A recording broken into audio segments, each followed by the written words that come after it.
What is my dash of life? On my gravestone, there's going to be a start date and there's going to be an end date. In between, there's going to be a dash. And what does that dash represent?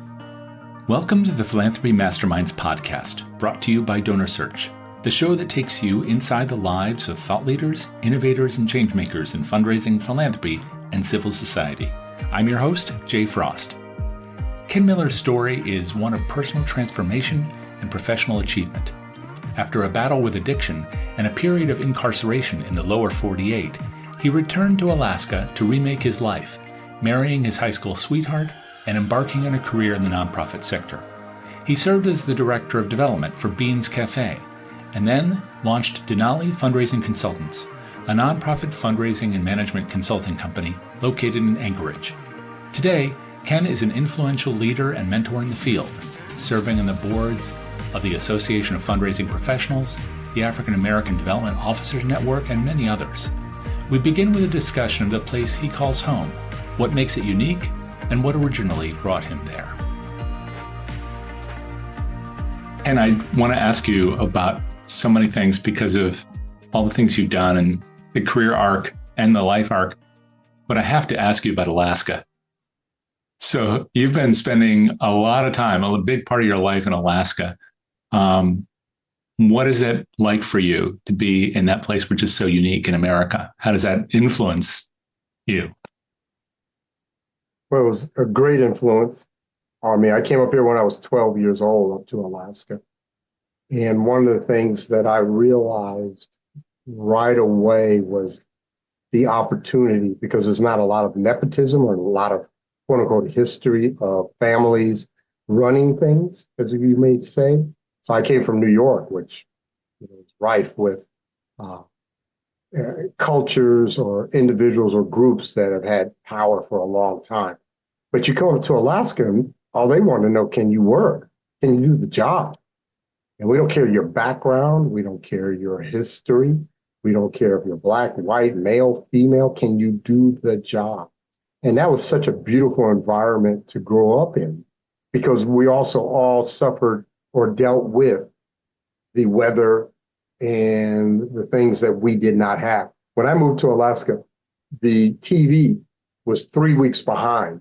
So any show that was shown in the lower 48, that's what we call it, the lower 48, we would get it 3 weeks, 2 weeks, or 1 week late, depending if it was CBS, ABC, or NBC. But great opportunities, great school. I went to a public school, Bartlett High School, wonderful school, advanced placement, honors courses, just a great opportunity to, and definitely an eclectic mixing pot of individuals between the Alaska Natives, Hispanics, Pacific Islanders, African Americans, Caucasians, great mixing pot. I love it to death. And I think probably the greatest is the opportunity, just the opportunity for each individual. Can you do the job? It sounds like that's a lot different from where you were born. You even made that distinction, not just in terms of when the shows appeared on TV, but you implied that there was a big difference between that and these established communities in New York. So you were born in New York. Talk about that a bit. What was that like for you? Well, I don't remember being born, but what I do know is that I was born in Glen Cove, which is in Long Island. My mother was a white teenage girl, and my father was a black man who was a pimp and a drug dealer.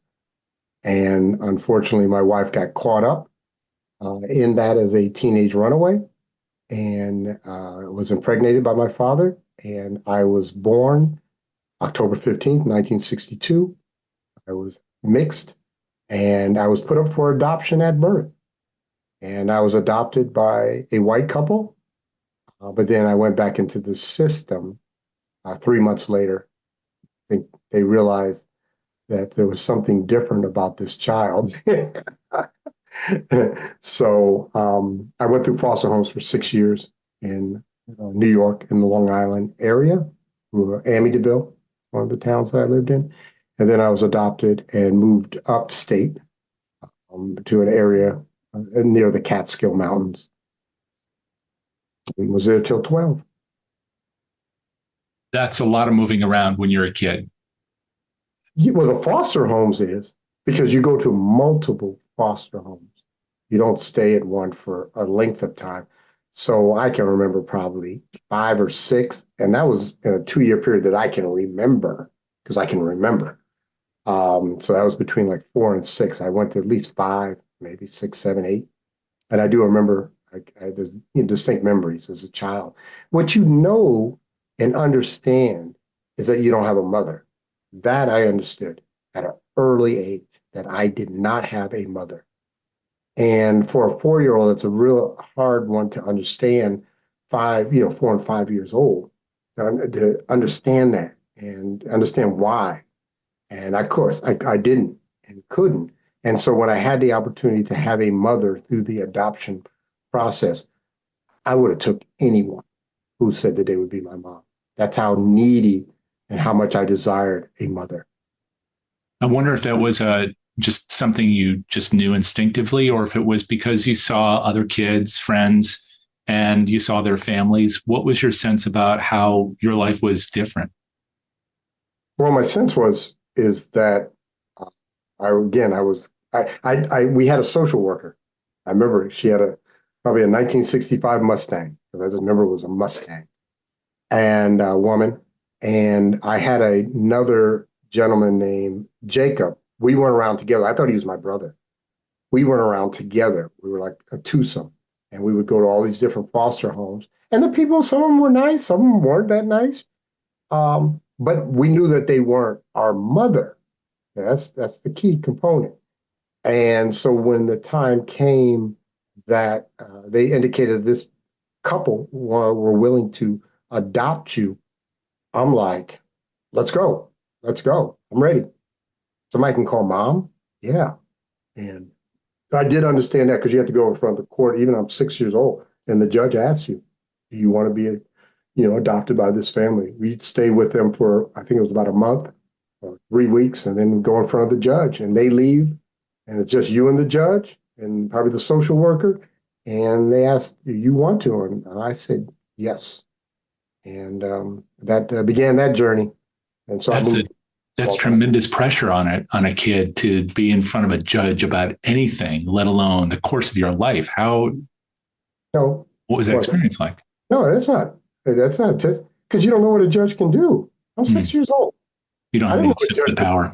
Believe me, I got to know what judges could do later on in my journey, but I didn't know that a judge did anything negative or could cause you discomfort by being incarcerated. I didn't know that. All I knew is I went in front of this gentleman, and he was the one, probably the social worker, told me would be able to make a decision whether or not you could live with these individuals for the rest of your life as your mother and father. And that's all I needed to hear. And so when he asked me, I sort of remember it. Again, I'm 6 years old. I sort of remember it, and I was like, yes. And then they bring the couple back in, and they do whatever legal or formalizing that they have to do. But if I had said no, I'd probably would have went out a different door, or I would never have seen them again. And so I said yes, and moved, like I said, 90 miles upstate New York in the country. I was country, RD1. That was my address, Rural Delivery 1. And the way that works is that everyone on that road, it's a road, had RD1 because the mailman knew who everybody was and where they lived. So I moved up there and lived out in the country and just played in the woods. I was by myself. There was no kids within literally walking distance. And I'm an only child, and I enjoyed nature and reading. Had a in many ways a wonderful childhood. There were some other areas that weren't so wonderful, but I had a wonderful childhood growing up in the country. It sounds like a great uh, way to begin a journey that takes you to Alaska, where nature is such a huge part of everything.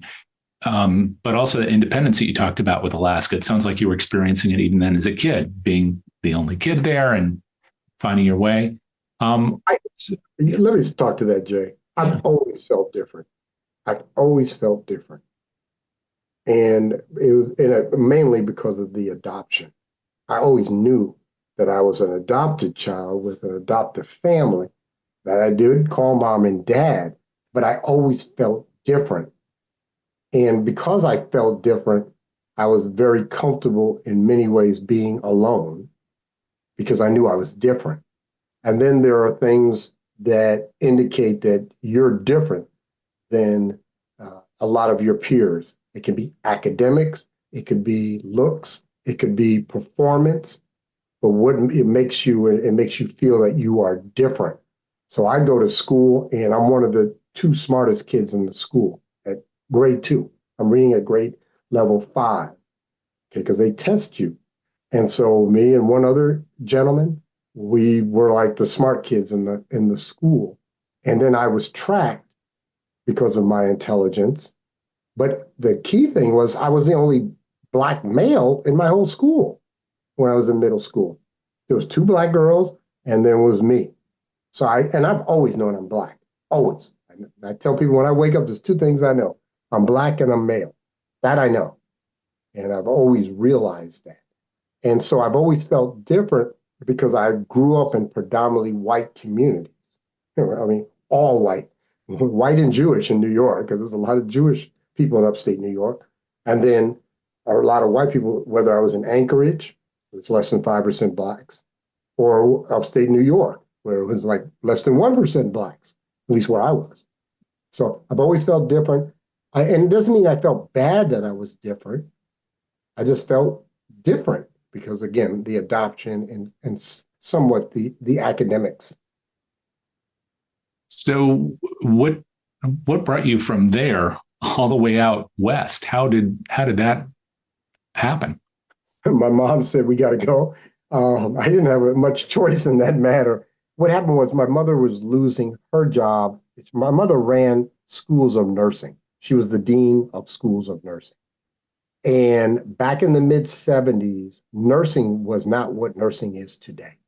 It was not as acclaimed, it wasn't as esteemed. And literally, there was nursing schools that were going out of business because they didn't need or want nurses to the extent. Now it's a whole 180-degree turn. But back in those, so they were closing down her nursing school. Okay. And she needed a job. So we looked all over the country because there's only so many positions who are dean of schools of nursing. And so we were trying to go somewhere warm. And I never forget, we put an application in for the Panama Canal Zone to run the School of Nursing at that college. And that didn't happen. And then she, as a joke, she called me, she said, Kenneth, she called me Kenneth, look at this. And it was an AGN, American Journal of Nursing. And in the back, they had all the want ads. And they said, Alaska is looking for something. Anchorage, I think it is. And so she put in, and they sent her back a plane ticket. She came back, and she said, pack up. They like doubled her salary. And so we moved to Alaska. And I cried. Oh, man, I went to one day of 8th grade. One day, now I'm going to puberty. I'm starting to like the girls. And I had my eyes. And I was like, one day. And the next thing I know, I'm in Alaska in September of 1975. Wow, that must have been a huge transition for you. Do you remember it pretty well, arriving and what it was like? Loved it. Loved it. Something I haven't talked about is my dad was an alcoholic. And my dad was a violent alcoholic. And he was violent to me. And literally, when we left from a motel because we were hiding out for probably the 6th, 7th, 8th time to get away from my father's violence toward me. So when that time came, it was awesome because we also got a chance to leave my father in New York. And so for 3 months, it was just me, my mom, our 2 dogs, and a cat. And I loved it because it was the first time I felt safe and the first time I didn't live in fear. And I blossomed. I loved it. And I liked the kids. I remember it so well. I can tell you 100 stories about the first 3 months because it was definitely a different world too. Bigger school. It was different than definitely upstate New York. The type of students and also my interactions. Because remember, I lived in the country. Now I'm living in the city.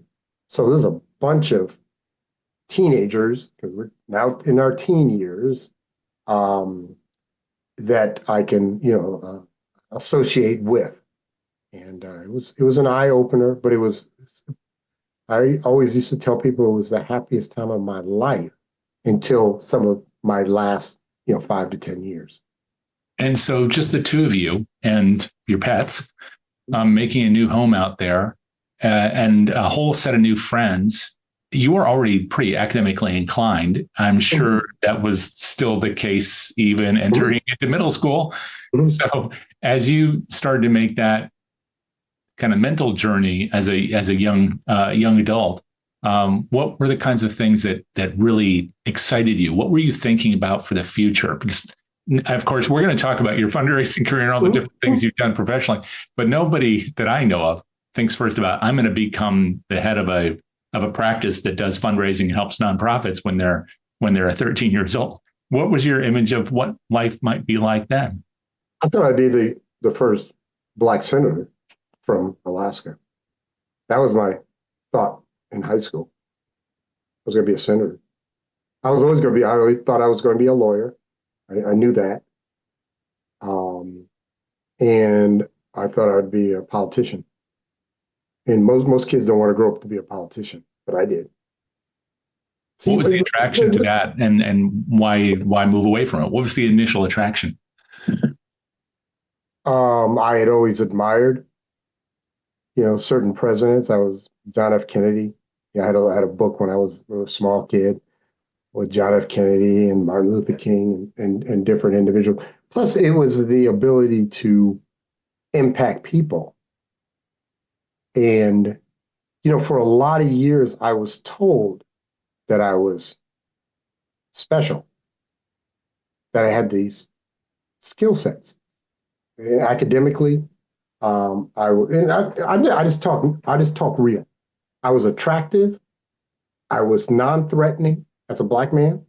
I don't have any tats to this day. Okay. And I'm good looking. I'm serious. I'm intelligent. And I can articulate. And I'm smart. So people had been telling me, counselors and other individuals, that, man, you could be president, or I just thought senator as far as I wanted to go. But let me just rewind about the academics, because this is important, because sometimes we don't understand or know, where does this come from? When I got adopted at age 6, because I'd gone through foster homes where education wasn't that important, I could not read. I could not tell time. I could not tie my shoes as a 6-year-old child. And so the first thing that my mom did was teach me how to read with phonetics on 3x5 index cards. Never forget it. Cried every day because I wanted to play. And she's like, no, what's TH? What's PH? Learn phonetics. And then I fell in love with reading. And so that opened up so many worlds for me. And then I just was precocious. So I had these skill sets, and I had people that were telling me that I could. One of the difficulties that I find in our society is that a lot of people steal people's dreams away from them. But people were uplifting my dreams or my aspirations from an early age. I've had a lot of allies. I've had counselors. I've had people. I've had family members. So you must have found some of those there as well, because the middle school years and high school is a pretty tumultuous time. Yeah, Mrs. McKenzie. I can just go down. She was the counselor. Mrs. McKenzie. She was the head counselor, and she didn't work with students because she was the lead. So she just worked when we had 6 counselors, and I think it was my freshman or sophomore year. she told the counselor she had either saw my grades or saw something. And she said, I'm going to work with this one-on-one. Just this young black kid in Bartlett High School, Anchorage, Alaska. And what a good mentor or person that supports you does is a couple things. It says, bring in this information into your brain, into your intellect. So these are books. Now we got podcasts and video and all that. We didn't have that back in those days, but read these books. Okay, so she told me, do some reading on this. Then the other thing is get on these committees. So as a high school student, I was on the curriculum committee for the Anchorage School District. I was on I went to Anchorage boys, whatever. But anyway, they exposed me. It's so important to expose people. And then to bring people around to situations where they are saying you do have this skills or value that you can go far. Because a lot of people don't have that, or they're not given those opportunities. But she gave me opportunities. She didn't have to, but she gave me opportunities. And then I had teachers that challenged me. My biggest problem growing up in school was I was more advanced than the other kids. So in first and second and third grade, I'm reading fifth and sixth grade and second grade. But we're working on things at their level. So until I began being tracked, and I was tracked in middle school, it was difficult. I had a lot of behavior problems. Period. Anyway, I had a lot of behavior problems because I would get done so quickly and then I would bug the other kids. And one of the things that's hard for us to understand is why others don't have or not at your level. And that's one of the things I've had to learn as an adult, to understand where people are at and then support them where they're at, because their style or method to reach the conclusion or the goal is different than my method. I have a very specific method of accomplishing tasks and doing things, but it may not be the same. If you're very artistic or very emotional or very, let's just put it artistic, then that's not me. I'm a spreadsheet, bullet point, task-driven person. And that's worked for me. And that's what I'm comfortable with. But you may be more, I'm all about order. So anyway, I hope I haven't got on a tangent too much, but No, that's very helpful because I know we're going to talk about mentorship, which is a huge part of your life. Not only what you've received, but really what you've given. But that's a model for it because you have to be patient and understand where people are in order to help them. And not everybody's spreadsheet driven, just like you said. But it also strikes me that you talked about going far, which you've done, but the first part was geographically going far. So now for people who don't know this, in that day, because we were born the same year, we didn't have the internet to guide us on which schools to choose. And if you were in Alaska, the first thought wouldn't have been, let me see, I think I'll go to Dartmouth, but that's what you did. So how is it that you chose Dartmouth? We can understand why Dartmouth chose you, but how did you pick a place like Dartmouth and go all the way very far away to study there? So I started the college process as my junior year. Let me explain how academics worked in my house, which really my house means my mother and I. My mother got her degree in 1949, which for a Black woman coming out of Detroit and she got an RN degree, okay, from, I believe, Hunter College, 1949. And then she continued her education because she taught nursing for many years and then went into administration. And in administration, you have to have a master's. So she went to Columbia's Teachers College, which is one of the top schools of education. Chicago School and the Columbia School are like the two modes of education at the high level academics. And she went to Columbia Teachers College in New York City and got her master's in education, MED, and then was did her postmaster's, did a thesis, all that, and then was working on her doctorate during this time. Okay. from Columbia. So when it came time to go to school, schools started reaching out to me as a junior. I checked all the boxes. I literally checked all the boxes. Okay, I'm athletic, I'm Black, I'm from Alaska, I'm a National Merit Scholar, da da da da da. Man, if we get him, we get a lot. So I had 100, because I'm about to order, I'm about number. I had 160 colleges inquire. Okay. And then, but when it came time for the colleges to choose and narrow it down, my mom was like, Ivy League. And the Ivies had asked me, so I narrowed it, and I didn't know that you like didn't get in. I don't know what I was thinking, but I only applied to 3 colleges. I applied to Harvard, Dartmouth, and Oberlin. Now you must understand, I'm from Anchorage, 200,000. I hated cities. Hated cities. Because I used to visit New York City all the time, and I hated it.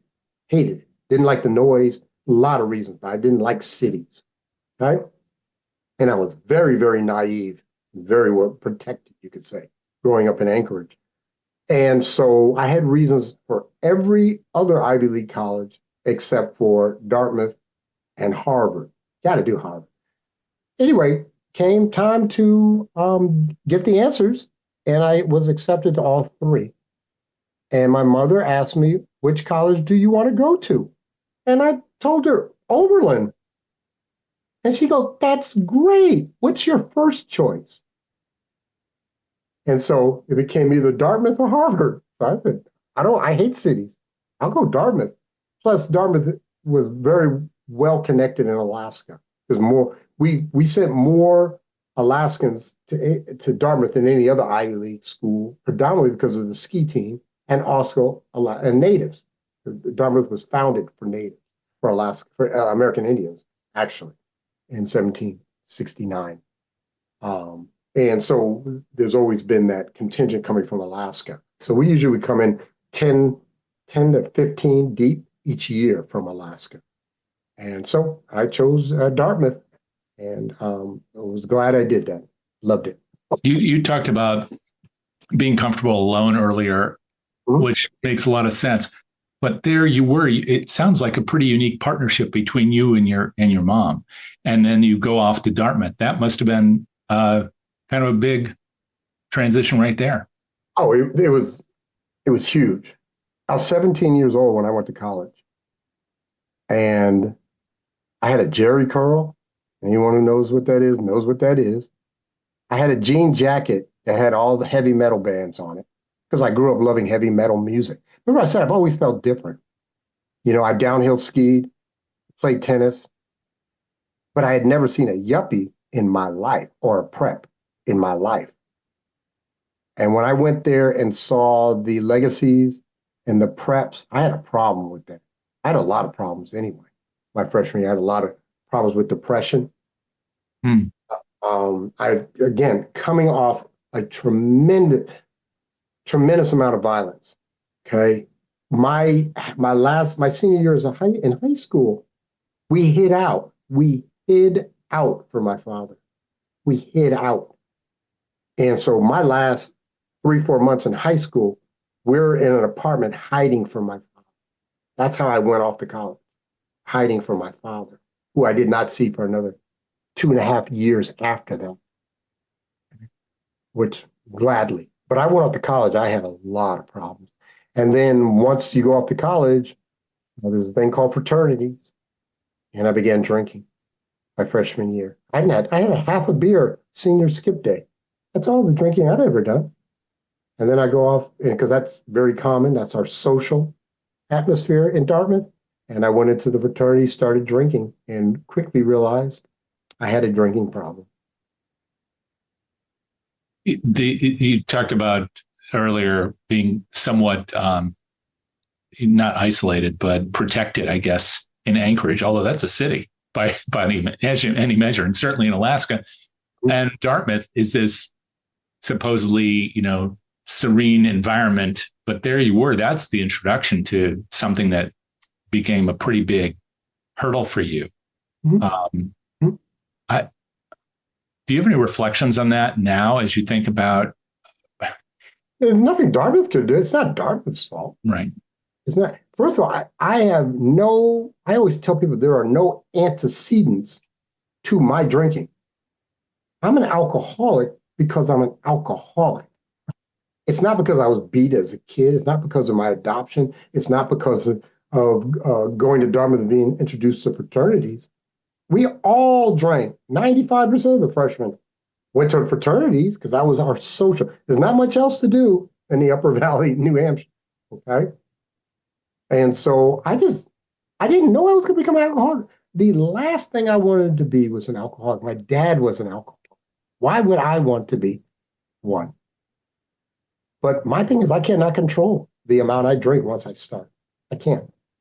I literally cannot. And so I would drink to excess, and then I would do really dumb things under the influence of alcohol. And then once you throw drugs in, this is back in 1980. Remember, cocaine was not addictive back then. It was a different type of cocaine. Yeah, right. That was our joke. But remember, we're a lot of rich kids there. I'm not one of them, but a lot of rich kids, and powder cocaine was prevalent, at least in the people I hung around. I was into the social scene and the fraternity, but I was very confused. I was very, very, very confused. And I was very naive. I was too young in a lot of ways. I lacked in maturity. I couldn't even drive when I went to college. I had one girlfriend, barely, when I went off to college. And then I'm thrown into this environment where many of the kids there, these freshmen and whatever students there, are actually very mature because they've gone to prep school and they've been exposed to a lot. You get somewhat protected up in Anchorage. I mean, we didn't have any gangs. We didn't have any hoods. Really, we had some poor areas in Anchorage. We didn't have any hoods. Okay. So anyway, I went there and struggled. And academically, I struggled a little bit too, because I wasn't prepared. I thought I was smart, and I was in my chosen fields, your history and English, the social sciences. But when it came to math, and they start off with calculus as early as math 1, I struggled. But you made your way through Dartmouth. How did that conclude for you? It concluded poorly. When I left Dartmouth, I thought I hadn't graduated. I thought I was one class short because I didn't walk. At Dartmouth, you have to take what is called summer term. I didn't take a summer term. You usually do it after your sophomore year, and I didn't do it. And I thought I could get away with it. I'd plead ignorance or plead Alaska. Didn't work. So they're like, you got to take a summer term no matter what. So when all my classmates were graduating and doing the walk, I was getting ready for my summer term, and I was a mess my summer term. And so I got out. I thought I was one class short. Plus, I owed Dartmouth quite a bit of money, student loan type money. And then I got the long and short. I got that cleaned up, and they did give me the class. I was short because I had taken advanced placement in high school. Then I have my degree right on the wall. And I'm proud of it. And I'm proud of the relationship because I didn't talk to Dartmouth for 20 years. Why is that? I was on the streets. I was homeless. That's why. And then I was afraid that I'd have to pay back the money. I didn't have it at that time. And I was embarrassed. I was embarrassed that I didn't get my diploma, which I have now on the wall. Proved. So that's a big gap where you had a lot happening in your life before you started this journey in fundraising, where you've had so much impact. Mm-hmm. That's a big leap. And can you talk a little bit about that? Which part? Well, just how that began. So you exit Dartmouth, and then I exit Dartmouth. My graduation present for my mother is my first treatment center. That was my graduation. I thought I was So going to get a she was job. still looking out for you, even from over there in Alaska. That's pretty far away. She must have been in touch with what was Oh, she happening. knew. She knew. Of course, she knew I was an alcoholic, and she knew I was having problems. Hmm. I mean, that was obvious. When you call people up drunk all the time, it creates difficulties. And then, she would hear from other parties that, Ken did this. And then I would come home for, summer term or whatever, and I would go out. I partied. And, it caused a lot of friction, between my mother and I, my mother and her husband, because she had remarried. And so I got out and came back to Anchorage because I didn't know anywhere else to go. I laid on the couch for, I think, like literally a month, depressed, mainly because I didn't have alcohol in my system or drugs. And then, she took me to my first treatment center, and I got sober for 2 years, stayed sober for 2 years, and got into the corporate world, was doing wonderful. And Was this in sales at that point, or what were you doing? yep, I've always been in sales, always. Yeah, well, and sales takes a whole lot of forms, as Yes, we know. yes, yeah, we call it fundraising. Right. So what was the initial corporate life all about? Was that 3M, Kodak? It was great. Put on a suit, put on a tie, and find out where the pain or potential pain is for an organization, and then provide a solution for X amount of dollars. And I was good at it, very good. And so I did that for a couple of years, and we're going to compact this portion. I then relapsed. Once I relapsed, my addiction is so strong, my alcoholism is so strong that the only thing I can end up is being homeless. So for 19 years, either in prison, in jail, in treatment, or homeless, living in abandoned cars, abandoned houses, motels. That was a step up when I could get a motel, or shelters. And I did that for 19 years. Where were you during all this? Were you traveling? Were you still in Alaska? What? Yeah. I'd get cleaned up and travel somewhere else, and then go back into my addiction and be homeless there. So predominantly Seattle, Sacramento, Reno, Nevada, Jackson, Mississippi. Wow. And in that time, I did 14 inpatient treatment centers. I did 3 terms in the penitentiary. I spent over 5 years in the penitentiary, and I'm talking medium level custody penitentiaries. And so I have 3 felonies on my record, 1 in Washington and 2 in Nevada, all drug related. Well, all drug and alcohol related. And that's what got me, to a point where you have to make a decision. If you're going to pivot, or are you going to be in prison the rest of your life, or you're going to be dead. And so I made a decision in 2004. And that decision was to do whatever I needed to do to change. And I needed to change everywhere. This is a time, for people who don't know it, when a lot of those 3 strikes laws were out. And if it was out. And there's also a lot of debate about a lot of those laws that led people into the system, which is probably beyond the scope of what we could talk about today, although I'm sure you have a lot of thoughts on that.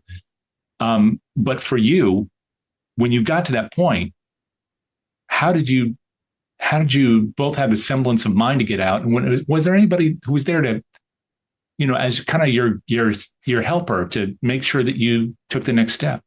Nope, nobody. You were all alone. No, it was me and God. That's it. I'm in jail. I'm lying on a bunk, and we had a conversation. And the conversation very simply was just walk with me.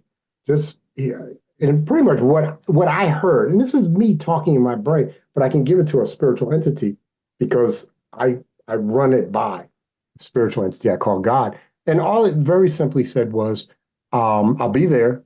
It's not going to be easy. It's not going to be painless. But you don't ever have to use a chemical that changes your perception of reality. Because that's all they are. Alcohol and drugs, exactly the same. They're chemicals that change my perception of reality. Okay. And so I embrace reality. I deal with reality.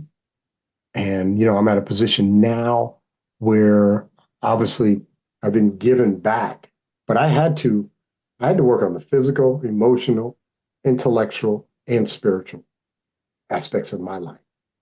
And so the state of Nevada gave me 3 years to work on that.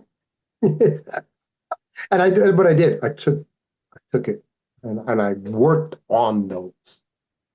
I literally worked, and I knew each of them, wrote it down. But in the bottom is you say, is it still a process? Am I still trying to get better? No, I'm very comfortable with me today. I'm more about what can I do to help others than to spend all the time, because that can be very selfish. I'm always working on me. That's selfish. Once you've gotten to a point where your interactions with others do not create friction and that you're comfortable with yourself. And I'm at that point in my life. So my thing now is to give out. What can I do to support you? What can I do to uplift you? What can I do to engender your dreams? And that's what I do. I do it all the time within my family and within the gentlemen I mentor and just the people I meet to the best of my ability. And this would almost certainly include people who also battle addiction, because it's so prevalent. It affects so many people that whether you're talking to somebody about work or just family issues, I'm sure that there comes a moment when you can help them to see this and then to go through the same journey you went through. Because I've been there. Right. It's hard for some individuals to listen to someone who hasn't experienced what they experienced. I can't resonate with an individual that's been through combat. I'm talking about real combat. Yeah, I've been on the streets, guns, knives, all that. Yeah, I've been there, done that. Okay, violence, been there, done that. But I can't relate to that, or I can't speak to that experience. But I can speak to the experience of being an ex-convict. I can speak to the experience of being on the streets. I can speak to the experience of being an active alcoholic and drug addict. I can speak to the experience of being a Black man in fundraising. I can speak to the experience of all the things that I've experienced in my life. And you can look at me, and then what I can do is say, I was there. Look where I'm at today. Well, that's definitely what I want to talk with you about now, because you have done so much. And a lot of people who have been through incarceration in any form, anywhere, sometimes have found it difficult to find their traction again, even if they've made a kind of, I don't know, the decision and the process that you've been through. But you found your footing, and I guess it was almost right away in fundraising, right? With Beans. How did you end up in this field after going through this journey, and then founding your own firm as well? So I got out of prison in 2007. I could not get a job. 3-time convicted felon. The economy was having difficulties in 07, 08. And so all I could do was get a part-time job in a warehouse. And plus my intellectual acuity was not there because I had not used my brain. Okay. So then I worked in the warehouse, and $10 an hour, I remember that. And then moved to Alaska and got a job. Again, that's what I love about Alaska. They didn't care if I was a 3-time convicted felon. Could you do the job? This is my background. This is the way I carry myself. This is the way I dress. This is the way I look. And so I got a supervisory position at the convention center. Ended up losing that job because I snapped my Achilles tendon playing basketball, and I couldn't drive, couldn't do anything for 3 months. So I got out. I was told there was a position as the executive director of Beans Café, which is a feeding facility in Anchorage, Alaska. So I went down there and went to talk to this gentleman. I said, hey, I'm here to interview for the executive director position. And he looked at me, he said, well, I'm the executive director. And as far as I know, that position is not open. And I was like, oh, okay.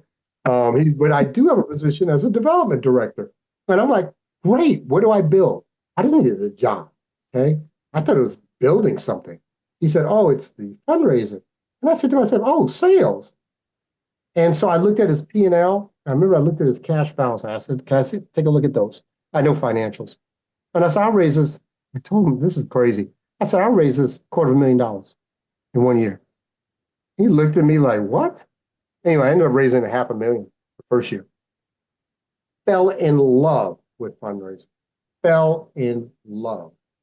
And I fell in love also. I mean, what happens chance is it that I went to work for a nonprofit that fed and sheltered the hungry? I did that for 19 years. I was on the other side as a client, and now I have a chance to give back. Yeah, I gave back. I'd come in there at 6 o'clock. I'd open the place, come in there at 6 o'clock and work. At one point, I was working 7 days a week as a fundraiser. I was a one-man shop to start off, and then I had an opportunity as I gained success to hire and lead a team, and was very successful. And then I was recruited to become a consultant, literally recruited by a foundation to become a consultant. They said, we think you're the best fundraiser in the state of Alaska. That's what they said, the vice president. And we'd like to know if we supported you, would you? I've only been doing it for like 2 years, but I got it. I got it. And again, I got it. And I'm methodical, self-taught, podcasts, books. I did it all. I learned quickly, one thing. And then I'm willing to try different things. And because I've tried different things, I know what doesn't work. And so now I'm teaching all this, but yeah. And got involved and started the company in 14, coming up on 10 years, very successful. And just blessed beyond measure. The focus of the firm, you do a lot of work today with grant writing, with those institutional opportunities that are so fundamental and so difficult for a lot of nonprofits. They just don't know where to get started. They don't know how to build those relationships. They don't know how to fill out the forms and keep keep people informed who have supported them. Is that the direction you originally imagined for Denali, or is that something that hasn't changed? Over time? Hasn't changed. I literally teach when I'm a fundraising consultant. There's two different worlds. There's grant and then there's fundraising. So we're going to separate those two for specific reasons. When I'm a fundraising consultant, I've probably made a 5% change since 2014. And I'm always open because there's a couple of new things that have come up, especially in the digital world. Direct mail hasn't changed one bit. In my book, hasn't changed one bit. Not why I own it. And I teach an advanced course on direct mail because I know some advanced techniques on direct mail. Okay. So I teach individual, I teach organizational requests. You can call them grants, but these are really organizational corporate requests. And then I teach digital, online, social media. So there's like 3 buckets that I work with clients on. And what my job is to teach their staff or personnel best practices to be efficient, to be effective. Because our limit is usually time. It's not dollars, it's time. Dollars can be a portion, can only do so much direct mail. Because if you had unlimited funds, I would do a direct mail piece to every household in America. Literally, I would do that. And you will get something, believe me. But I don't have that kind of funds, and the return on investment won't be, ROI won't be there. So that's what I teach. 3 months, 3 portions. Start off at $2,500 a month for 3 months. Did that for a year, which is not a lot. And so I've worked with over 130 clients in that 10-year period. And I know you're still doing a tremendous amount now. And you're also doing a lot of work with AFP, with training others, both through mentorship and otherwise. You've talked a lot about mentorship in different ways in this conversation. I suppose even with your mom, In a sense, because she was working with you even on those index cards, teaching you phonetics. So I suppose that there's an influencer in all of our lives. And it sounds like you started with that way back when. Oh, yeah. What's the role of mentorship for you now? Why is that so important? And how are you utilizing that in your work with others? So there's two components of that. One, I teach mentorship. There is a body of knowledge around how to mentor, and there's different styles of mentoring. So I do a class called Coaching, Mentoring, and Workplace Sponsorship for the development professional. So that's one. And then the second is I mentor myself. I've been mentoring for 13 years, but I started being mentored back in the mid 80s. Someone told me to go up to the most successful people in Anchorage and ask them if they would mentor you. I don't know where I read it, but 1985, I did it. I remember Walter Hickel, who was ex-governor, was under Nixon, Department of, I think, Interior or something like that. But anyway, owned the largest hotel. And I went up there and asked him, called him up and asked him, and we had lunch. And but there's more, sir. Bill Sheffield, Paula Easley, three of them in 1985. Very, very influential. And so I started this one. I was 21, 22. But going fast forward, I began the mentoring. But I work with a very specific group of individuals, and that is young Black men, period. I don't work with any women. I don't have the capacity, number one. And number two, I just try to stay in that lane because I can talk to that experience for me as a mentor and work with Black men, because so many times we have not had the father figure there. That's the problem. And so many times we haven't had the Black male individual, especially in our field, that we can look up to and say, hey, I'd like to be able to accomplish what Alphonse Brown did, or Richard Martin did, or Ken Miller did, in our field as Black men, because we're few and far between. Okay? Do you imagine that? Do you imagine that changing? Yes. Do you see that change happening? Yes, I see it changing by the stuff I'm doing right now. I see it changing by the groups I belong to, AADO and Men of Color in Development. Yeah, so I see that changing. In fact, I'm supposed to be at the board meeting right now as we speak. Well, then I better let you go. But I do want to ask you. Good. I do want to ask you maybe one last thing, which is, sure. If you were talking to that kid, the kid who had just moved from New York to Alaska, what would you say to him? It's going to be all right. That's what I tell him. You are loved, and it's going to be all right. You're not alone. My biggest fear, hands down, my biggest fear my whole life was that I was going to die alone. That's it. I was going to be alone.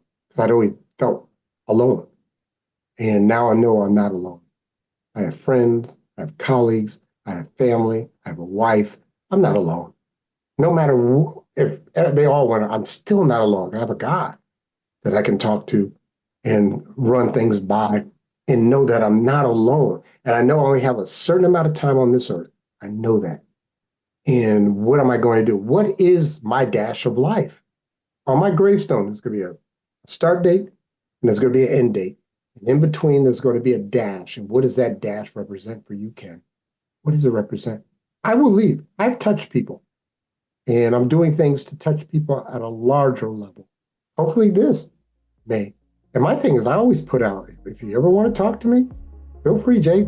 Put out my number. I have no problem with that. Put out my email. No problem.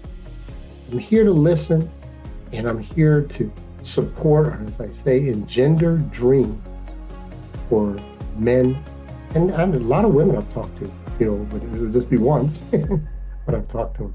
So anyway, I'm blessed. Hopefully you'll be able to see that and understand that I am blessed. Well, that's it for this episode of the Philanthropy Masterminds podcast. Thanks very much to our sponsor, DonorSearch, the world leader in fundraising intelligence, and of course our producer, Jack Frost.